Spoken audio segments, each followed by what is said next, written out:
So after Crawford has successfully beaten Spence, BOMAC's reputation within the boxing world has going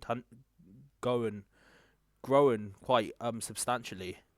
And now Chris Eubank, who's on the eve of his fight with Liam Smith, the rematch, where he brutally lost the first match via knockout or TKO, however you want to say it. He's thinking that if he hires BOMAC, he might be able to actually become successful.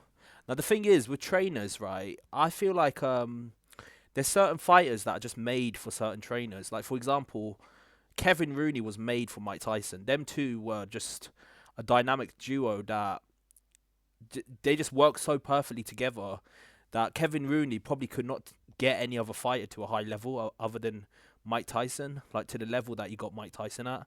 If you look at Virgil Hunter and if you look at Andre Ward, they're two fighters that were just made for each other. They're two fighters that Virgil Hunter, he has trained other fighters like Amir Khan and got some success, but he's never managed to get the success that he got with Andre Ward with any other fighter. If you look at Freddie Roach has had 30 world champions, but the success that he managed to get out of Pacquiao, I don't think there's been one fighter that he's managed to get that's gotten to that level. Another example is you can say is who else is there? There's quite a few examples, but the point I'm trying to make is, for example, Roger Mayweather and Floyd Mayweather. They're two fighters. Like Roger Mayweather never managed to get another fight on the level of Floyd Mayweather, even though they had loads of prospects and fast fighters coming through. They never quite managed to replicate the success that Mayweather had. So the point I'm trying to make is, right, there's certain trainers that are just made for certain fighters, right? And I just feel like for the longest time, Chris Eubank Jr. has neglected having a trainer to learn his craft. For a long period of time, like I think his own father said, he used to train himself. Like he did have people holding the pads and such, but he never had real guidance or someone actually teaching him. So for him, it's almost like a twilight stage of his career. Now that he's coming off a loss and he's a little bit older, and he's had a decent career for the limited amount of training, like guidance that he's had. He's managed to go pretty far, because if he did have proper guidance and he followed it, I think he could have went further. But the fact that he trained himself and he's gotten this far is quite impressive. We've got to give him some credit for that. But the point I'm trying to make for him at the twilight of his career to think that he can go with BOMAC and it's going to make a significant difference for his fight against Liam Smith is a little bit short-sighted, because the fact is, even the best trainers, like for example, I'll give an example. For example, Lennox Lewis with Emmanuel Stewart. It took 3-4 fights until he managed to get into the groove of getting Lennox Lewis to adopt his ways. I mean, it takes 1 or 2 fights to actually get into the groove of things and actually start implementing the style that the trainer wants for you to have, right? So for him to think that he can do it within one fight, I think is a bit ridiculous. I mean, I think he's desperate though. He's in a desperate situation. He knows if he doesn't beat Liam Smith the second time they fight, then his career could be effectively over. So desperately, he's just trying to get any trainer that he can. But one thing I've noticed about Eubank Jr. is he seems to go on a lot of trends.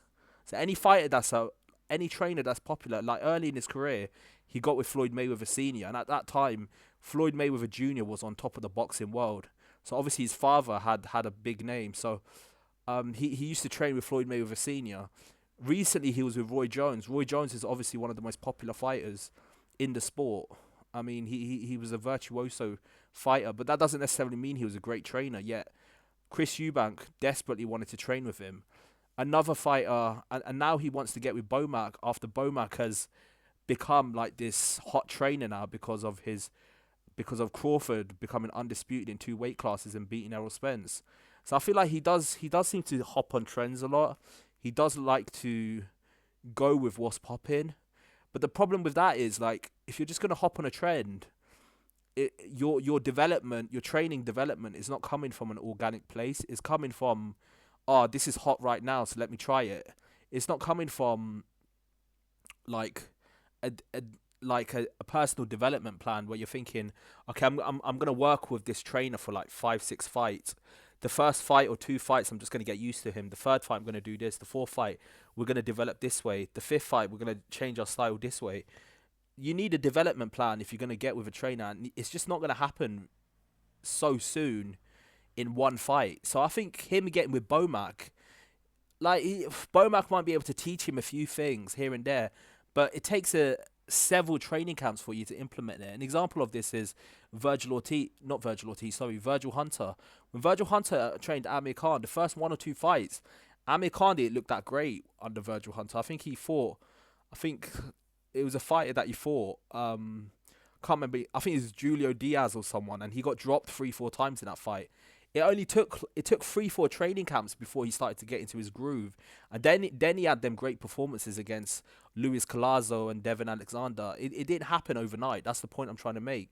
So for Chris Eubank Jr. to think that getting with BOMAC so soon and like literally having him be your trainer for your next fight, which is not too far away, I think it's ridiculous. Now, to some extent though, maybe he's seeing the error of his ways and now he's realizing that he does need a trainer and he needs someone to teach him.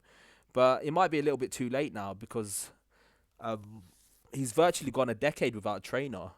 Like he has been in several training camps, he's had several trainers, but he's not stuck with one trainer for like an extended period of time where he's developed a style. He's always going in between styles. So when he was with Roy Jones, he's fighting more like a Roy Jones clone. Before he was with Roy Jones and he's training himself for the George Groves fight, he was kind of underdeveloped with his footwork. So he's constantly going from different training philosophies. So this is sort of a mark of a fighter that just doesn't seem to have his bearings. The fact that he keeps switching trainers, he goes from one training camp with one trainer, then he goes to another training camp. Like he doesn't seem to have his thing on lock, like his like a development plan in lock. But tell me what you think below. Do you think this can change things? Do you think BOMAC can forget about turning like Eubank Jr. into elite power for power fighter like Crawford? Do you think like getting with BOMAC will be enough for him to actually win the Liam Smith fight? If he can win the Liam Smith fight under BOMAC, then in my opinion that's a success. That is a success. But I just don't think one training camp and training for one fight so soon with a new trainer, it gives you enough time to develop yourself in that type of way. But tell me what you think below. Do you think what I'm saying is true, or do you think I'm not speaking the truth? Tell me what you think below, and like and subscribe to the channel. I've got a lot more content coming your way. Peace.